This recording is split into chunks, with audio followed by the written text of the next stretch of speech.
Assalamualaikum warahmatullahi wabarakatuh. Salam sejahtera untuk semuanya. Saya Pak Ali dari Insight Chamber. Kita sampai pada pembelajaran 6. Halaman berapa ini? Halaman 49 ya. Untuk pembahasan yang lain bisa dilihat di sini. Ini adalah playlist. Dengan menggunakan playlist pembahasan bisa didapatkan secara urut dan beruntut. Gunakan playlist ini, linknya ada di bawah di kolom deskripsi atau langsung tap di channel, masuk ke dalam channel, terus playlistnya adalah kelas 6 buku tematik ya. Itu. Oke, kita sekarang akan membahas pembelajaran 6 ya. Ayo membaca. Baca teks bacaan di bawah ini dengan teknik membaca memindai. Keadaan alam Indonesia. Indonesia memiliki lebih dari ribuan pulau, Oke, lebih dari ribuan pulau. Pulau terpadat penduduknya adalah Pulau Jawa. Ya, lebih dari setengah atau 65% penduduk Indonesia hidup di Pulau Jawa. Indonesia memiliki 5 pulau besar, yaitu ada Jawa, Sumatera, Kalimantan, Sulawesi, dan Papua. Indonesia memiliki lebih dari 400 gunung api, sekitar 130 diantaranya termasuk gunung api aktif. Ya, aktif artinya siap meletus waktu-waktu ya. Sebagian dari gunung api terletak di dasar laut dan tidak terlihat dari permukaan laut, contohnya Krakatau ya. Indonesia merupakan tempat pertemuan dua rangkaian gunung api aktif ya, Sirkum Pasifik dan Sirkum Mediteran ya. Selain itu terdapat puluhan patahan aktif di wilayah Indonesia. Indonesia memiliki iklim tropik basah yang dipengaruhi oleh angin muson barat dan muson timur. Pada bulan November hingga Mei ya, angin bertiup dari arah barat laut. Angin ini membawa banyak uap air sehingga pada bulan-bulan tersebut Indonesia mengalami musim hujan. Pada bulan Juni hingga Oktober angin bertiup dari tenggara. Angin ini bersifat kering sehingga pada bulan-bulan tersebut Indonesia mengalami musim kemarau. Ya.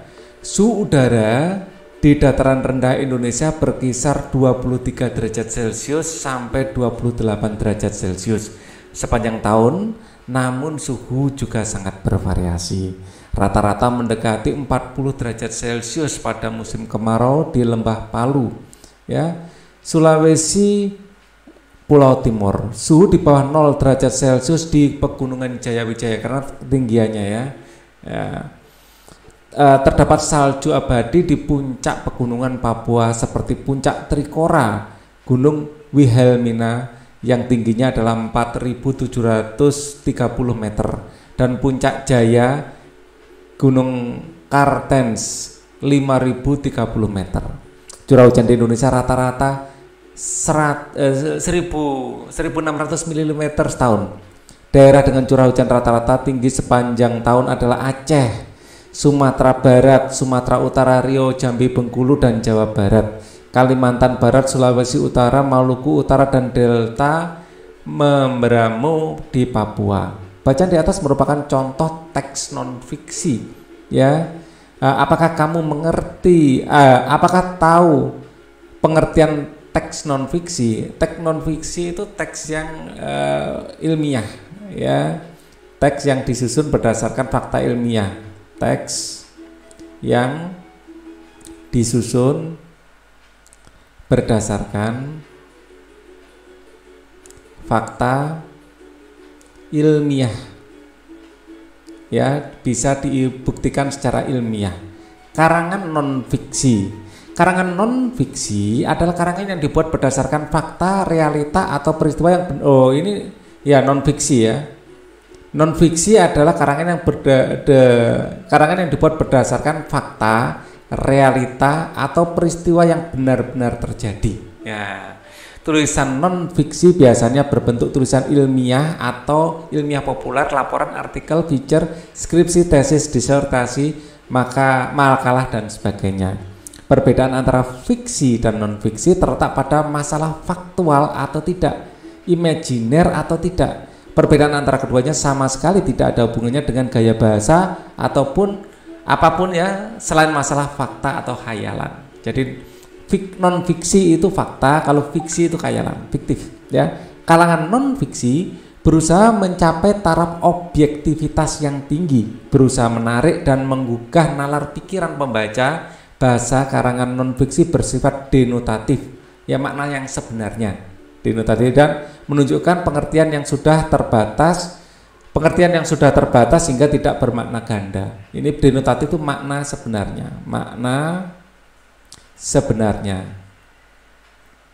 Ya, ini kebalikannya konotatif. Ini adalah makna kiasan. Nah, oke, kita lanjutkan. Dan menunjukkan pengertian yang sudah terbatas sehingga tidak bermakna ganda atau ambigu. Ya, biasa ambigu istilahnya.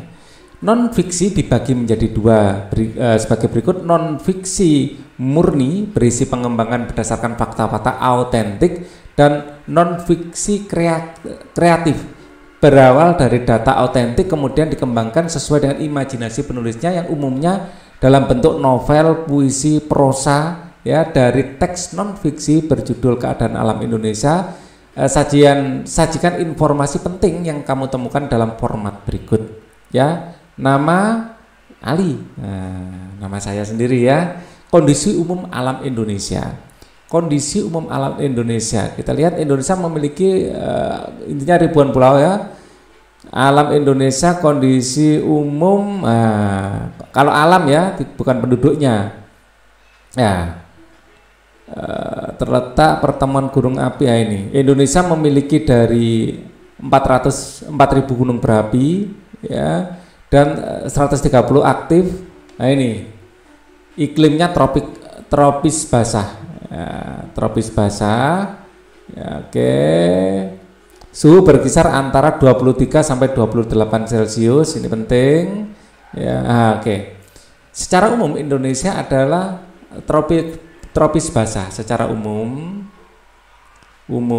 ya, Indonesia karena memang dekat khatulistiwa, ya, atau tepat pada garis khatulistiwa. Secara kondisi umum alam Indonesia beriklim tropis, ya, iklim tropis basah. Nah, ini kondisi umumnya, ya. Terus kita lihat di sini kondisi umum alam Indonesia beriklim tropis basah, dilewati dua deretan pegunungan, dilewati dua gugus pegunungan berapi,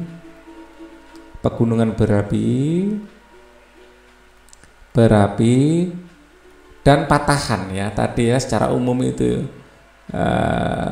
Di sini ada, ya, terletak di antara dasar terlihat Indonesia merupakan tempat pertemuan dua rangkaian gunung api aktif, ya. Selain itu terdapat puluhan patahan aktif, ya. Di wilayah Indonesia. Selain itu ada puluhan patahan aktif di Indonesia. Nah, ini, ya, di Indonesia, ya, secara umum seperti itu. Ciri-ciri khusus kondisi alam Indonesia, ciri-ciri khususnya adalah, ya, Indonesia ini, ya, iklim tropik basah,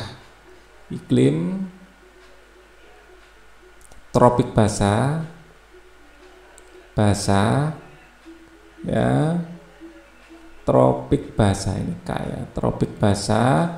Ciri kedua, ya, kita lihat di sini yang merupakan ciri suhu antara 23 sampai 28, ya, suhu 23 derajat Celcius sampai 28 derajat Celcius. Ciri tiga, dilewati ini ciri khususnya, ya, dilewati dua gugus pegunungan berapi dan mempunyai banyak patahan aktif. Dilewati dua gugus, ya, pegunungan berapi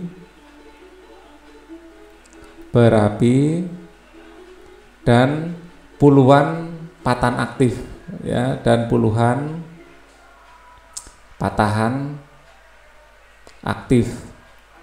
Sehingga Indonesia itu sering terjadi gempa, bencana, gempa tektonik maupun gempa vulkanik. Ya. Dan sering juga di Indonesia terjadi letusan gunung ya. Indonesia juga rawan terjadi tsunami banyak ya, banyak bencana alam ya yang mungkin terjadi.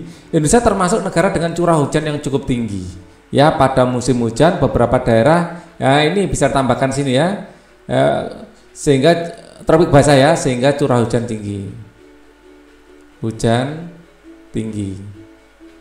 ya, sehingga curah hujan tinggi bisa ditambahkan di situ. Oke ya. Indonesia termasuk negara dengan curah hujan cukup tinggi. Pada musim hujan beberapa daerah mengalami bencana banjir.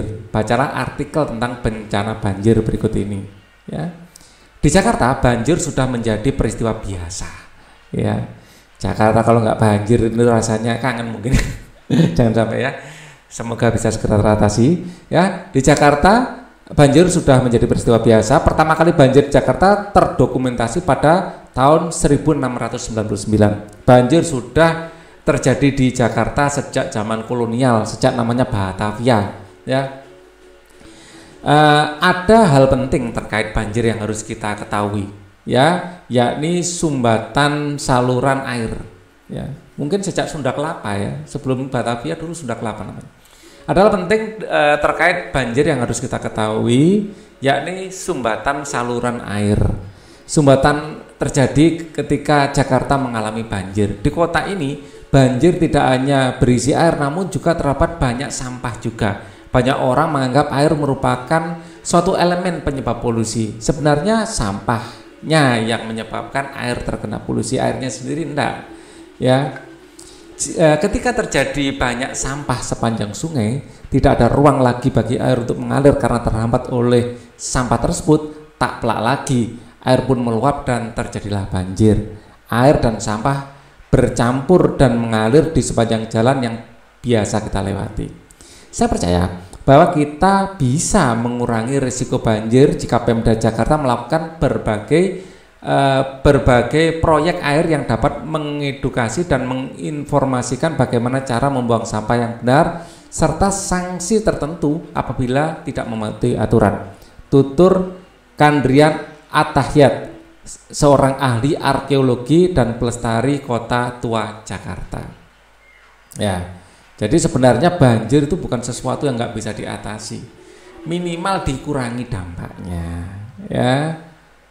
Analisislah informasi yang disajikan di artikel di atas. Identifikasi kewajiban yang tidak ditunaikan oleh masyarakat. Jelaskan apa akibat kelalaian tersebut. Ya, analisis informasi. Banjir itu sudah terjadi sejak dulu di Jakarta. Banjir sudah terjadi sejak dahulu di Jakarta, ya. Kemudian sebenarnya banjir bisa diatasi. Dampak banjir bisa dikurangi. Sebenarnya dampak ya banjir ya bisa dikurangi. Dampak banjir bisa dikurangi ya. Banjir bisa dikurangi asal pemerintah serius mengerjakan proyek air dan masyarakat. Masyarakat mau ya diedukasi ya atau bisa diedukasi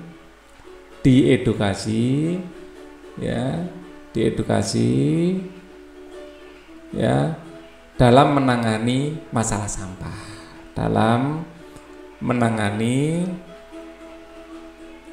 masalah sampah. Ya, terus kemudian apa ini? Apa akibat dari kelalaian tersebut? Ya, identifikasilah kewajiban yang tidak ditunaikan masyarakat. Ya.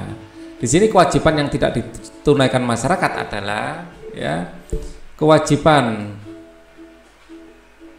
Ya, identifikasi kewajiban, analislah informasi partikel ini analisisnya ya. Terus sekarang kewajiban ini jawaban yang pertama, masih analisis. Terus identifikasilah kewajiban yang tidak ditunaikan masyarakat. Kewajiban yang tidak ditunaikan masyarakat ini yang kedua ya. Gini aja yang kedua. Ini anggap saja pertanyaan pertama gitu aja ya. Ini yang pertama. Nah, ini yang pertama ya, analisislah. Ini yang kedua, identifikasi ya, ini yang kedua gitu aja ya, biar enak. Identifikasi kewajiban yang tidak ditunaikan masyarakat ya, kurang tertib dalam membuang sampah ya, tidak tertib membuang sampah pada tempatnya. Sampah pada tempatnya. Pada tempatnya. Ya, dan bagian yang ketiga, jelaskan apa akibat dari kelalaian tersebut. Akibat dari kelalaian tersebut, akibat dari kelalaian tersebut ya, air akan tersumbat, saluran air tersumbat dan terjadi banjir. Oke, seperti itu ya. Sebagai anggota masyarakat kita, ini saya pakai biru aja biar enggak nyampur. Sebagai anggota masyarakat kita memiliki kewajiban untuk menjaga kebersihan dan kesehatan lingkungan. Bekerjalah dalam kelompok, diskusikan kewajiban yang kamu miliki sebagai anggota masyarakat dalam menjaga kebersihan dan kesehatan lingkungan di tempat tinggal kamu. Ya, sekali lagi, saya tadi nggak fokus. Ya, sebagai anggota masyarakat kita memiliki kewajiban untuk menjaga kebersihan dan kesehatan lingkungan. Bekerjalah dalam kelompok, diskusikan kewajiban yang kamu miliki sebagai anggota masyarakat dalam menjaga kebersihan dan kesehatan lingkungan di tempat tinggal kamu. Tulislah hasil diskusi. Yang jelas ya, kewajiban sebagai anggota masyarakat adalah membuang sampah pada tempatnya. Ini yang paling utama ya, membuang ya sampah pada tempatnya. Membantu ya, memastikan saluran air tidak buntu ya, mungkin dengan kerja bakti ya, memastikan saluran air tidak buntu ya, membuat biopori sebagai resapan, membuat biopori ya sebagai resapan air tanah ya, biopori untuk resapan air tanah. Nah, ini ya penting ya, menanam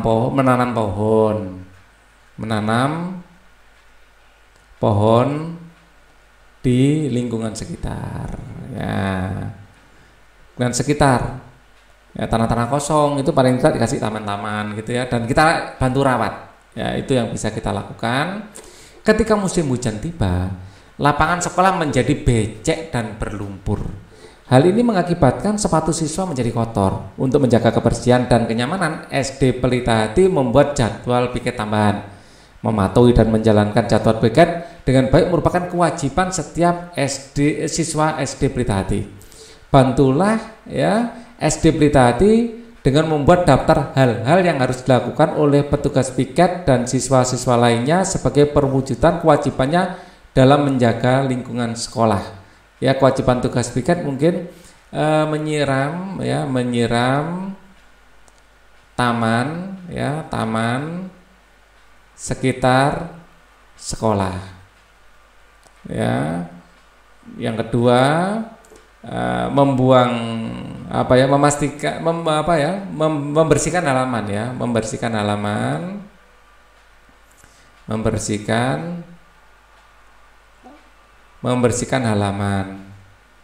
ya. Nomor 3, membantu memastikan saluran air sekitar sekolah tidak tertutup sampah memastikan saluran air sekitar sekolah tidak tersumbat sampah. Nah, ini hal yang bisa kita lakukan. Kamu sudah mengidentifikasi kewajibanmu dalam menjaga kebersihan rumah dan sekolah dan lingkungan. Tulislah kembali kewajibanmu dalam menjaga kebersihan dan kesehatan lingkungan rumah, sekolah, dan masyarakat. Masukkan ke tabel berikut, tempelkan tabel tersebut di tempat yang mudah kamu baca dan jadikan sebagai pengingatmu di lingkungan rumah. Ya, yang jelas ini semua yang sama ya. Di semuanya adalah membuang sampah pada tempatnya. Membuang sampah pada tempatnya. Ini semua sama sebenarnya ya, tapi ini saya tulis di rumah saja. Di lingkungan sekolah ya, memastikan, karena ini masuk piket ya, membantu memastikan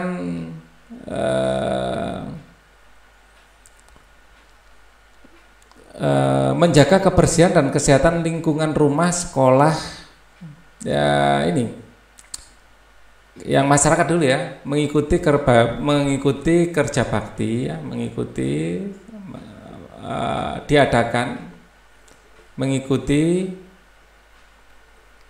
kerja bakti ya, kewajiban. Tulislah kembali kewajibanmu untuk menjaga kebersihan dan kesehatan di lingkungan rumah masyarakat. Ini kalau saya tidak ingin bebannya terlalu berat ya. Membuang sampah pada tempatnya di rumah, di lingkungan sekolah sebenarnya sama ya. Membuang sampah pada tempatnya ya, memastikan saluran air di sekolah tidak tersumbat sampah ya, memastikan saluran air di sekolah tidak tersumbat sampah, di sekolah tidak tersumbat sampah ya. Kalau di masyarakat ya mengikuti, nggak apa-apa, mengikuti kerja bakti yang secara berkala diadakan ya, untuk memastikan kebersihan lingkungan juga. Kalau di lingkungan Pak Ali secara berkala itu ada kerja bakti seperti itu, membersihkan kampung, terutama waktu akan adi besar atau apa gitu ya.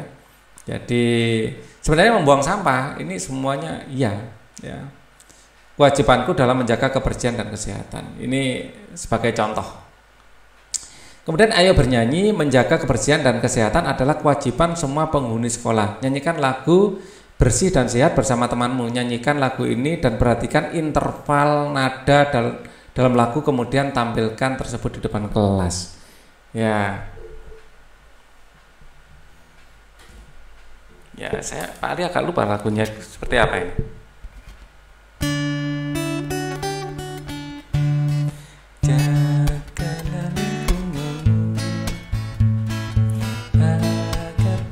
Agak ke bawah ya. Nggak kelihatan nanti teksnya. Nah. Jagalah lingkunganmu agar bersih selalu. Jagalah lingkunganmu agar sehat selalu. Kebersihan pangkal kesehatan. Kesehatan sangat diperlukan. Hidup bersih menjadikan sehat. Hidup sehat, kerja pun giat. Ah ya, seperti itu lagunya. Sekali lagi ya, kita nyanyi sama-sama ya. Jagalah lingkunganmu agar bersih selalu. Jagalah lingkunganmu agar sehat selalu. Kebersihan pangkal kesehatan. Kesehatan sangat diperlukan. hidup bersih menjadikan sehat, hidup sehat kerja pun giat. Nah seperti itu lagunya. Nah kita lanjutkan ya, kalian latih sendiri ya. Kamu telah belajar banyak tentang kondisi alam negara-negara tetangga kita. Apa yang akan kamu lakukan sebagai perwujudan rasa syukur atas karunia kondisi alam Indonesia yang sangat subur dan indah? Ya, ya kita melestarikan ya, kita melestarikan alam Indonesia. Ya, oke. Apa kewajibanmu sebagai anak bangsa dalam menjaga dan melestarikan kekayaan alam di Indonesia? Ya. Kewajibanmu sebagai anak bangsa ya, selalu mempromosikan, selalu mendorong ya, mendorong pelestarian alam,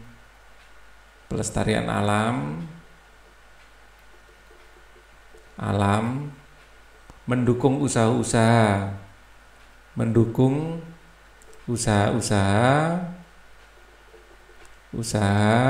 misalnya reboisasi ya, atau penghijauan kembali. Terus kemudian kewajibanmu sebagai anak bangsa dalam menjaga dan melestarikan kekayaan alam di Indonesia ya, mendukung usaha-usaha reboisasi, misalnya kita berkontribusi dengan apa ya, mungkin bisa berdonasi atau kita sendiri yang melakukan, kemudian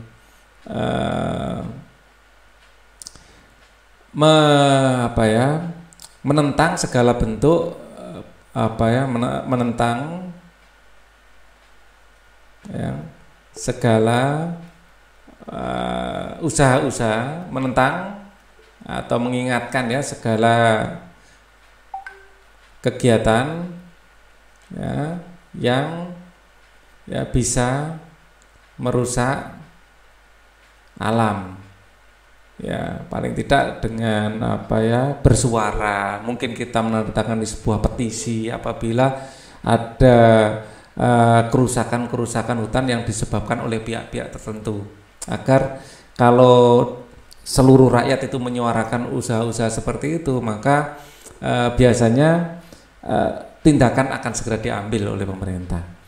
Inilah salah satu lagu yang telah kamu pelajari di subtema ini. Ceritakan kepada orang tuamu tentang interval lagu dan cara mengidentifikasinya. Ya, kita yang merasakan ya interval lagu itu. Kita dengan mendengarkan dan merasakan terus dicoba ya. Untuk pembelajaran berikutnya subtema 2 akan kita bahas di video berikutnya. Thank you for watching. Wassalamualaikum warahmatullahi wabarakatuh.